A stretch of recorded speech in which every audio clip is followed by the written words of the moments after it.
Seja muito bem-vindo para mais um vídeo do quadro Histórias de Sucesso, o quadro onde a gente identifica as características em comum de grandes personalidades que alcançaram o nível máximo de sucesso, para que a gente consiga entender e adotar esses mesmos hábitos e comportamentos que fizeram essas pessoas chegarem ao topo. E se você curtiu o retorno desse quadro tão esperado aqui no canal, deixa o like, porque aí eu vejo que de fato é uma coisa que te agradou e a gente pode continuar fazendo vários vídeos desse tipo e poder levar a história de outras grandes personalidades de sucesso.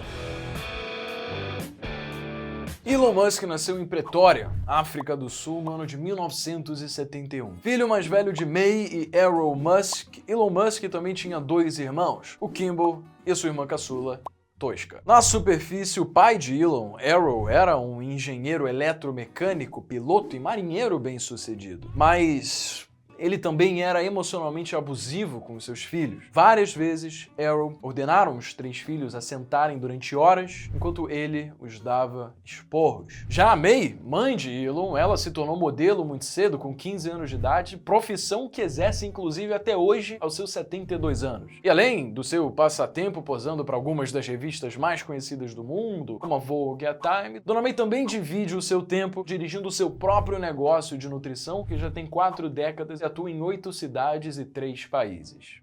Elon com certeza teve aí a quem puxar. Mas Elon Musk teve uma infância conturbada. Seus pais se separaram quando ele tinha só 10 anos de idade e na escola ele sofreu episódios recorrentes de bullying. Inclusive, um dos passatempos aí dos amigos de Elon era empurrá-lo de uma escada de concreto abaixo. Para Elon, as surras eram constantes e inclusive teve uma vez que ele apanhou tanto que desmaiou e teve que ser levado até o hospital. Então toda essa confluência de fatores que envolviam um pai emocionalmente abusivo e o bullying na escola fizeram com que Elon Musk, em sua infância, fosse uma criança tímida e introspectiva que se refugiava nos livros para fugir dos colegas brigões. Mais livros ele entendia. Elon era uma criança sedenta por conhecimento. Desde cedo, aos 8 anos de idade, lá em 1979, Elon já tinha lido toda a Enciclopédia Britânica. Você já viu o tamanho dessa jamanta? Velho, imagina uma criança de 8 anos lendo tudo isso. E também, com essa idade, ele completou um curso de informática com um tempo de duração de 6 meses em 3 dias. Ele aprendeu a programar sozinho e era completamente fissurado em livros de ficção científica. Na sua opinião, uma das leituras que mais agregou para sua vida e moldou os objetivos que ele quer alcançar com ela foi O Guia do Mochileiro das Galáxias. Daí, aos 12 anos, em 1983, Musk desenvolveu um jogo temático de espaço no computador. O nome do jogo era Blaster. Daí, o código-fonte do jogo foi publicado em uma revista conhecida na África do Sul e logo depois Elon conseguiu vender o seu jogo por exatamente $500. Foi nesse momento que Elon Musk entendeu que as suas ações influenciavam diretamente no quanto ele conquistava na vida. Daí, depois disso, a sua missão, nas suas palavras, passou a ser salvar a humanidade. Com 12 anos ele já sabia que a gente precisava de salvação, olha o cara. E não pensava muito nisso, inclusive ele era tão imerso nos seus pensamentos e devaneios sobre como salvar a humanidade que seus pais e médicos pediram para que ele fizesse um teste para checar sua audição, porque achavam que a falta de atenção que Elon dava para os outros seres humanos meros mortais era um problema de ouvido. Mas a sua paixão por computadores, jogos e empreendedorismo não parou por ali. Aos seus 16 anos, em 1987, ele e seu irmão Kimball quase abriram um fliperama perto da escola onde eles estudavam. Eles já tinham o contrato de aluguel e os fornecedores na mão, mas os seus pais se recusaram a dar permissão legal para que o negócio se tornasse uma realidade. Sem isso, infelizmente, lá aos 16 anos, o fliperama dos irmãos Musk não saiu do papel, mas fala de um jovem de negócios. E com 18 anos, lá em 1989, tudo mudou para o Elon Musk, porque ele abandonou a África do Sul. Porque ele via que lá, naquele país, ele não tinha expectativas para o seu futuro. Com isso, decidiu ir estudar física e economia em uma universidade lá no Canadá, chamada Queen's University. O seu plano inicial sempre tinha sido ir para os Estados Unidos, mas ele acreditava que se aproveitasse a cidadania canadense que a sua mãe já tinha, seria mais fácil, então, posteriormente, ele migrar para os Estados Unidos. E nessa faculdade canadense, foi lá que Elon Musk conheceu a Justine Wilson, uma menina excessivamente bonita para o campus onde eles habitavam, que foi chamada por Elon para tomar um sorvete. O encontro foi bom, apesar de não ter rolado nada. Mas, alguns dias depois, eles se encontraram por coincidência em uma livraria. E aí Elon avistou a menina do outro lado da livraria, deu um fio-fio, chamou ela para perto e falou assim: "Toma aqui o meu cartão de crédito.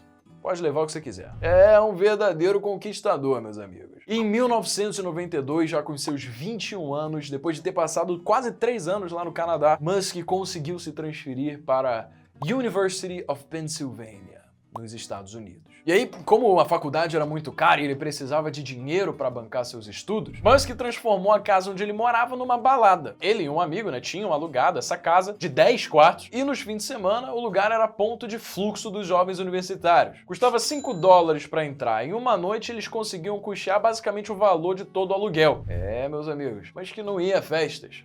Ele dava festas. Boatos de que depois disso ele nunca mais sofreu bullying de novo. Então, conciliando aí os seus empreendimentos festeiros com a faculdade, Musk finalmente conseguiu se formar em Física e Economia na Universidade da Pensilvânia. E, logicamente, buscando os próximos passos de sua vida, aos seus 24 anos, em 1995, Musk se mudou para a Califórnia para começar um doutorado em Física Aplicada e Ciência dos Materiais na Universidade de Stanford, uma das universidades mais prestigiadas do mundo. Só que a mudança do Elon aconteceu com o timing perfeito do boom das empresas.com. Elon Musk largou Stanford com basicamente 48 horas depois de ter feito a matrícula, para empreender nesse mercado aparentemente gigantesco que estava surgindo aí com a internet. Com isso, Musk e o seu irmão mais novo, Kimball, fundaram a Global Link, uma empresa que fornecia uma espécie de guias virtuais turísticos de atrações na cidade. Um conceito ridículo de comum hoje, mas absolutamente inovador algumas décadas atrás. E aí, com seu sucesso, logo outros websites que tinham sido recém-criados de grandes empresas, como o da própria New York Times, usufruíam dos serviços da Global Link e ela então foi rebatizada como Zip2. E em 1999, somente 4 anos depois dele começar a sua primeira empresa, com os seus 28 anos, enquanto o mundo vivia a abundância da bolha das empresas.com, a gigante de produtos e serviços Compaq comprou a empresa dos irmãos Musk por $307 milhões.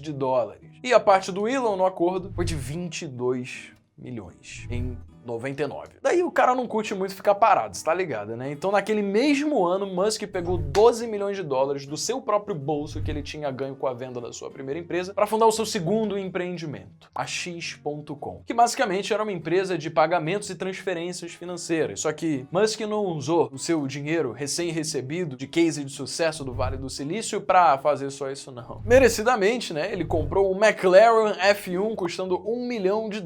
Afinal, se ele não tivesse comprado um carro esportivo de edição limitada, ele não poderia se dizer um milionário. Daí, somente um ano depois, no ano de 2000, a X.com se fundiu com a Condinite, que era na época sua principal concorrente. E com isso, a junção das duas empresas fez com que a nova empresa tivesse o nome de PayPal. Nesse ano, Elon Musk também se casou com a sua namoradinha da época da faculdade no Canadá, Justin Wilson. E, logo 2 anos depois, em 2002, o eBay comprou a PayPal por $1,5 bilhão.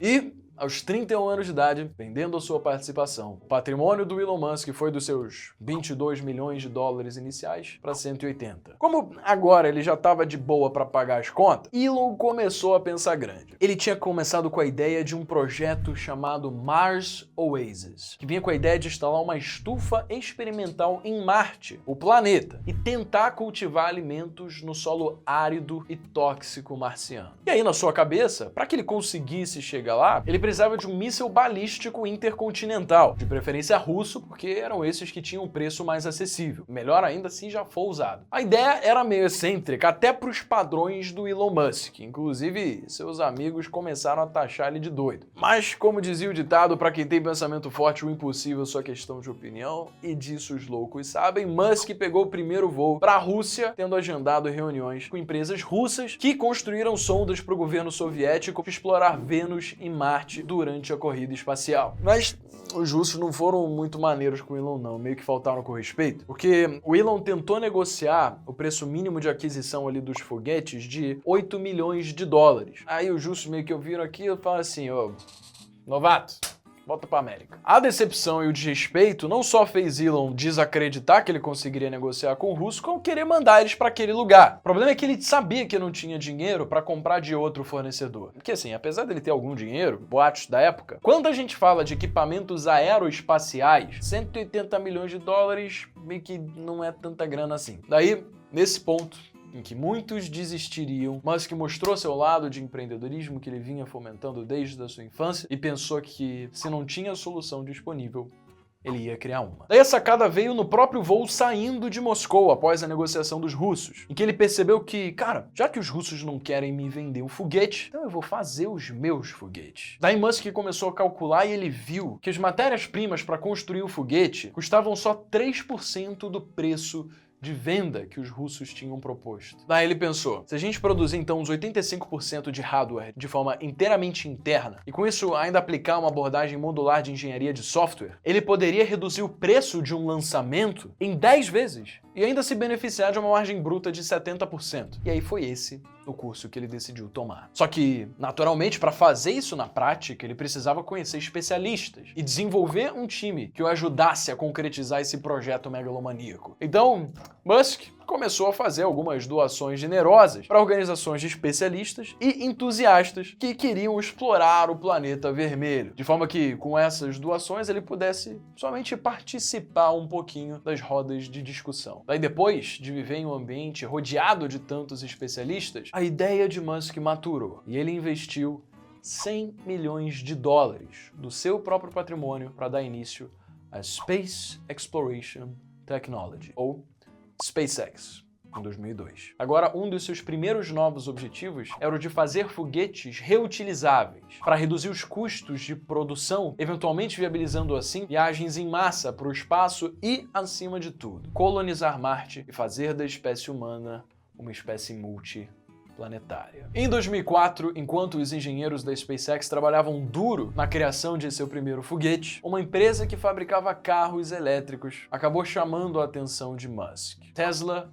Motors. Ao experimentar os produtos dessa empresa, Musk percebeu o quanto carros elétricos tinham um arranque superior a carros movidos a gasolina. E como também não existiam fabricantes de carros elétricos com modelos sexys, bem esportivos, que as pessoas realmente olhassem e falassem: nossa, eu quero comprar isso. Na época só tinha carro brega. É tudo aqueles carros redondos, feiosos, que parece uma joaninha, que você sabe que nem a sua avó ia sentir confortável em entrar. Mas os carros da Tesla, irmão, com isso, inclinado a fazer parte da missão da empresa em paralelo com o seu negócio de foguete, Elon Musk vestiu a camisa e fez um aporte de 6,5 milhões na empresa, dos 7,5 milhões inicialmente captados nessa primeira rodada. Com isso, ele já de cara se tornou um dos principais shareholders e fez da sua própria missão de vida também acelerar a transição para o uso de transportes com energia sustentável. Em 2006, a Tesla apresentou ao mercado o seu primeiro carro Roadster, que tinha uma autonomia de 394 km com somente uma carga e custava um total de belos 100 mil dólares. E foi tudo muito bem com o primeiro lançamento, porque no primeiro dia de venda, a Tesla conseguiu vender 100 unidades do carro. Inclusive, um dos clientes que estava nessa leva de primeiros aí foi o Leonardo DiCaprio, que quis saber como é que era ter um carro sexy desse da Tesla com uma arrancada de supercarro e um carro que funcionava a bateria. E em paralelo também, em 2006, a SpaceX tinha finalizado finalmente o seu primeiro foguete, o Falcon 1, em homenagem aí ao Millennium Falcon do Star Wars. O primeiro lançamento aconteceu dia 24 de março de 2006. O Falcon 1 decolou para o voo inaugural e aí ele começou a subir. Iniciou sua jornada subindo constantemente, só que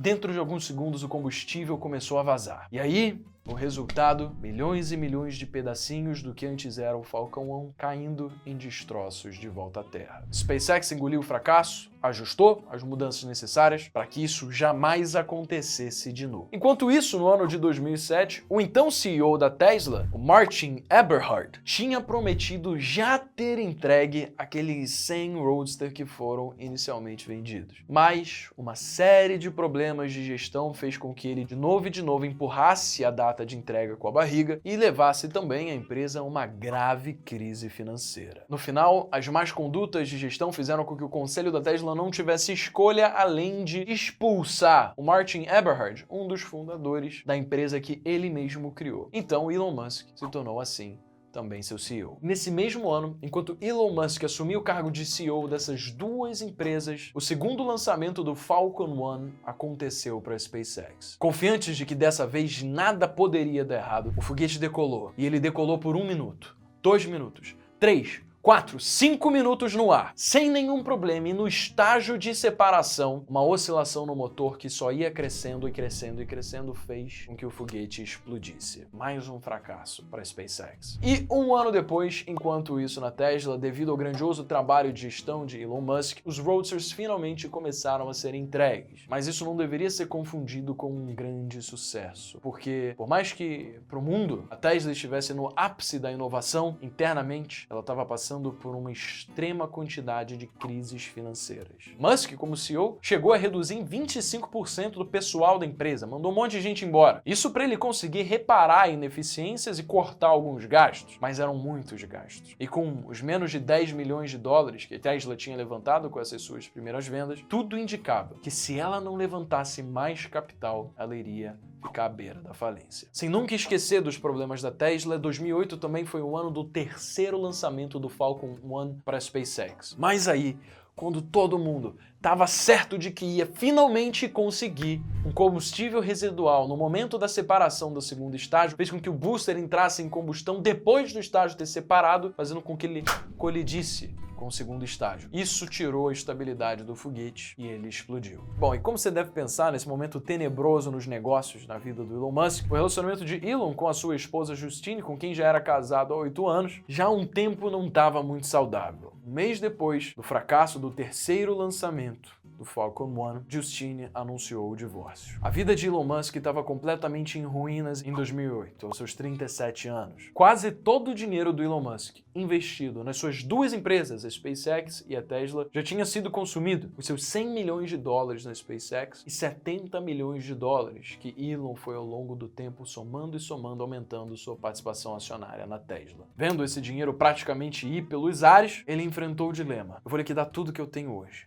Propriedades, terreno, outros ativos, e no total deve dar algo em torno de 20 milhões de dólares. Se eu dividisse em dinheiro entre as duas empresas, provavelmente ambas vão morrer. Mas se eu injetar o dinheiro em somente uma das minhas empresas, então a probabilidade da empresa que recebeu o capital sobreviver é maior. Mas se eu fizer isso, então é morte certa para outra companhia. Elon não conseguiu favorecer uma empresa em detrimento da outra e fez o que o seu coração falou para ele fazer. Ele dividiu o seu dinheiro. Os engenheiros da SpaceX então ajustaram novamente o Falcon 1 para mais uma tentativa de lançamento. Elon Musk sabia que esse era o último foguete e a sua última tentativa. Caso a SpaceX falhasse, era fim da estrada. Nesse lançamento, diferente das outras 3 tentativas de lançamento anteriores, nenhuma empresa quis confiar à SpaceX uma carga preciosa a ser enviada para o espaço. Afinal, já tinham sido 3 lançamentos fracassados, então ninguém confiava na empresa. Por isso, o quarto lançamento foi sem carga. Seu propósito não era mais simplesmente entregar uma carga do ponto A ao ponto B. Era de fincar uma bandeira. Era de mostrar que a SpaceX estava ali para conseguir e ela ia conseguir, não importava o que. Ela ia fazer da última vez e essa última vez ia valer. Era setembro de 2008. Os primeiros minutos foram os mais tensos que Elon Musk experienciou em toda a sua vida. Por alguns momentos pareceu que a quantidade de tempo da separação entre o primeiro e o segundo estágio foi grande demais. Mas não. O foguete chegou em órbita.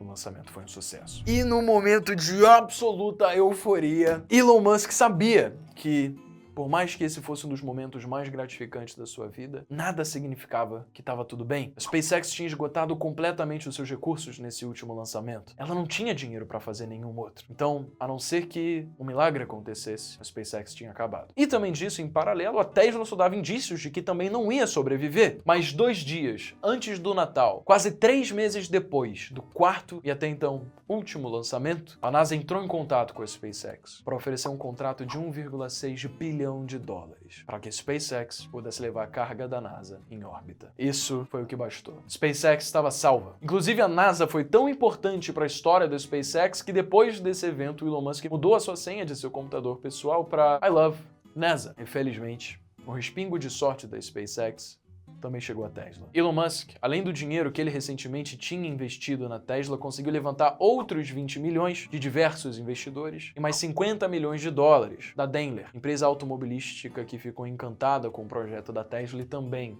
quis fazer parte do negócio. Por sorte, ou talvez pela associação do preparo e oportunidade, as companhias não foram à falência. Elon Musk, no sentido da palavra, conseguiu o impossível. E depois disso, a história de conquistas da SpaceX não parou mais. Em 2012, ela fez história novamente. A espaçonave Dragon, de design proprietário da SpaceX, foi a primeira como um veículo comercial a entregar carga para a Estação Internacional Espacial. E depois, inclusive, voltar à Terra e ser resgatada. E em 2015, a SpaceX foi a primeira empresa na história a não só recuperar um foguete, mas fazê-lo aterrissar exatamente do momento onde ele tinha saído e a reutilizá-lo num outro lançamento. E em 2018, a Tesla foi a primeira empresa a lançar um carro para o espaço, tripulado com um boneco vestido de astronauta, intitulado de Starman, e depois ainda conseguir simultaneamente aterrissar 2 dos 3 boosters que tinham sido usados naquele dia. Com valor de mercado atualmente de 46 bilhões de dólares, hoje a SpaceX é uma das empresas de capital fechado mais valiosas do mundo. E a Tesla já deixou de produzir aquele antigo Roadster como o que o Leonardo DiCaprio comprou, porque hoje ela tem uma variedade de modelos muito mais sexys, mais potentes, autônomos e inclusive bem mais acessíveis. O Model S, o Model 3,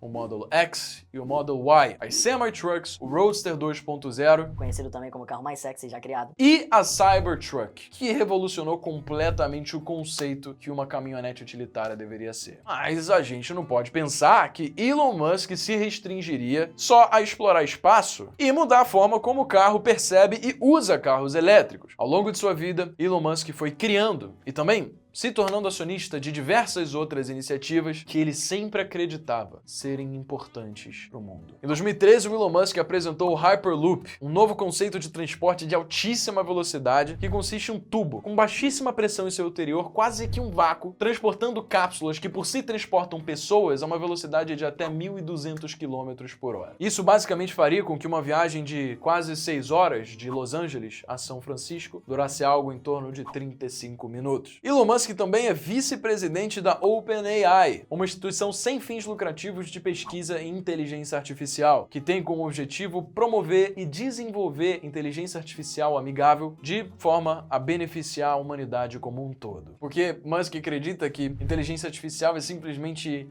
a maior ameaça para a sobrevivência humana. Com isso, seu pensamento é que ao disponibilizar inteligência artificial para todos, a OpenAI vai então contrariar grandes corporações que podem acabar ganhando muito poder ao possuir sistemas de superinteligência dedicados aos lucros, bem como até governos que podem usar essa inteligência artificial para ganhar mais poder, inclusive reprimir os cidadãos. Ou seja, com a OpenAI, Musk quer basicamente descentralizar poder. E Elon Musk também investiu na Neuralink, que é basicamente uma sociedade, dessa vez comercial, neurotecnológica, que tem como objetivo desenvolver interfaces cérebro-computador. E agora olha o detalhe, implantáveis. Porque basicamente Elon Musk acredita que, no futuro, o caminho natural para a espécie humana é assumir uma postura simbiótica com máquinas e biologia. E também Musk, absolutamente inconformado com o trânsito de Los Angeles na hora do rush, decidiu começar uma outra empresa, chamada The Boring Company, que naturalmente o nome da empresa é uma piadinha, afinal boring em inglês é chato, mas também quer dizer perfurar. O objetivo da empresa é basicamente resolver um pequeno problema estrutural da nossa sociedade, que é as pessoas trabalham em prédios tridimensionais, mas para se deslocam num plano bidimensional. Isso faz com que o plano bidimensional não consiga comportar todas essas pessoas e por isso a Boring Company tem o objetivo de criar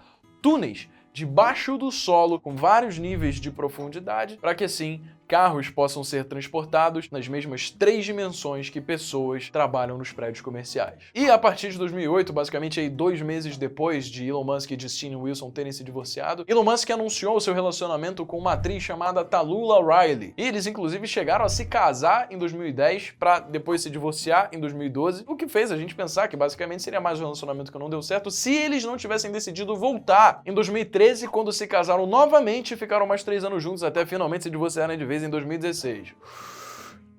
E também, em 2016, a Tesla adquiriu a SolarCity, uma empresa que Elon Musk também tinha investido lá nos primórdios, que tem o objetivo de desenvolver painéis solares e tecnologia de armazenamento de energia. Cara, Elon Musk se tornou uma marca tão poderosa quanto suas próprias empresas. Seu marketing pessoal é uma ferramenta com o poder de uma bazuca, o que faz com que basicamente Musk opte por não gastar absolutamente nenhum centavo em publicidade. Em vários momentos ele pareceu ser uma pessoa absolutamente controversa, tendo inclusive aparecido numa entrevista com Joe Rogan completamente chapado fumando maconha. Ele já tweetou no dia 1º de abril que a Tesla tinha ido à falência e já vendeu vários lança-chama para levantar dinheiro para sua empresa The Boring Company. E também fez coisas que ainda muitas pessoas jamais vão entender, como por exemplo em 2019 Elon Musk decidiu deixar pública todas as patentes da Tesla, todas as patentes dos seus veículos, tudo gratuito na internet. Elon Musk fez isso com o discurso de que se ele ajuda seus concorrentes a conseguirem usufruir da tecnologia que a Tesla desenvolveu,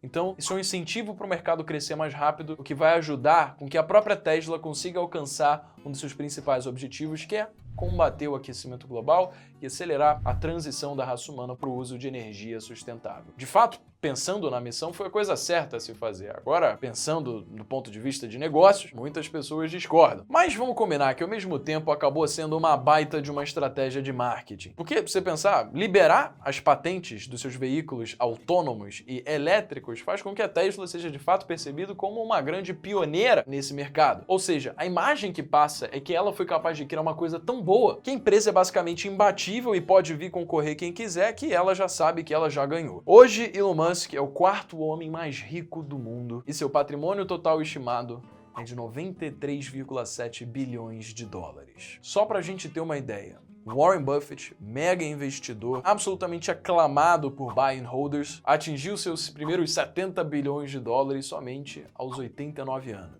E confesso que eu fico me perguntando o que aqueles bullies da época do Elon Musk na escola ficam pensando do Elon hoje. Afinal, não é à toa que Elon Musk tem levado o título de Tony Stark da vida real. Inclusive, um fun fact até que ele chegou a aparecer num dos filmes do próprio Homem de Ferro. E, inclusive, também em um episódio do The Big Bang Theory. Bom, atualmente Elon Musk namora a cantora Grimes, com quem teve o seu 6º filho esse ano. E a parte mais intrigante desse relacionamento não é nem entre eles dois, é que o filho recebeu um nome um pouquinho, né, curioso. Tá aparecendo aí na tela, é esse o nome do filho aí. Só pra cá você tem a curiosidade de saber como é que se pronuncia essa bagaça. O X, ele é X, né, de X. A E, o Elon Musk diz que pronuncia como Ash, e o A12 se pronuncia do jeito que se fala, que é A12, o que faz com que a pronúncia certa seja X-A12. É, parceiro, esse filho não faz aniversário, ele faz update.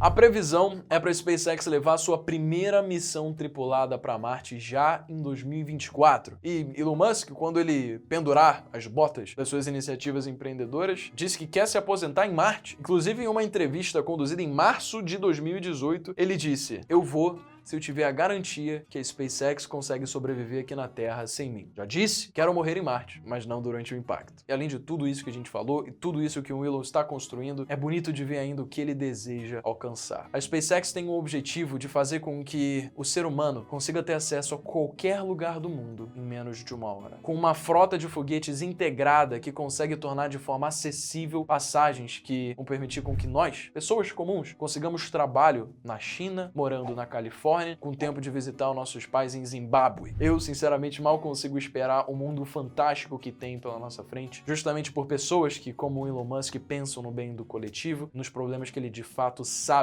que precisam ser resolvidos e que, se ninguém for fazer, ele que vai resolver. E se por acaso você também se amarra pra caramba no cara e quer externalizar isso, a Mônaco me deu essa camisa pra fazer o vídeo, e se você quiser ela também, eu tô deixando o link na descrição. Se você quiser usar um cupom pra ter 10% de desconto, é só colocar lá Jovens de Negócio. Então, deixa o like aqui embaixo, se inscreve no canal, ativa as notificações para que você possa estar a par das outras personalidades de sucesso das quais a gente vai contar a sua história. E comenta aqui embaixo qual é a próxima história de sucesso que você quer ouvir aqui no canal. Eu sinceramente espero que esse vídeo tenha sido extremamente engrandecedor para você. Meu nome é Breno Perrucho, esse é o Jovens de Negócios. Beijão.